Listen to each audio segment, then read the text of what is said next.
जहाँ पर इंसानियत और मसावत के बारे में लोग जानें और इस देश के बारे में जानें और देश में क्या हो रहा है, और अपने OBC, SC, ST, Muslims and other caste के जो रिलीजन हैं उनके भाइयों के बारे में जो उनको जानकारी नहीं है कि उनका यहाँ पर वजूद क्या है, इस हिंदुस्तान में रहते हुए उनके हकूक़ क्या है, उनकी राइट्स क्या है, इसके लिए हम ये प्रोग्राम कर रहे हैं। इसको एक क्षण के लिए भी अगर आपने साइड किया, आप धोखा खाओगे।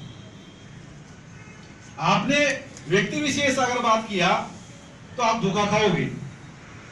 व्यक्ति निरपेक्ष रहना। हम ये चाहते हैं कि सही लीडरशिप क्रिएट हो, समाज में सही सोच का एक आगाज हो, और ये लोग जो है अपने अपने समाज के लिए सही मतलब में काम करें और अपने समाज को जो है एजुकेट करने की कोशिश करें। वो भी मूल निवासी है, जैसे भी SC, ST और OBC लोग, ये मेजॉरिटी पॉपुलेशन होते हुए भी पावर में और डिसीजन मेकिंग में माइनॉरिटी बन गए हैं।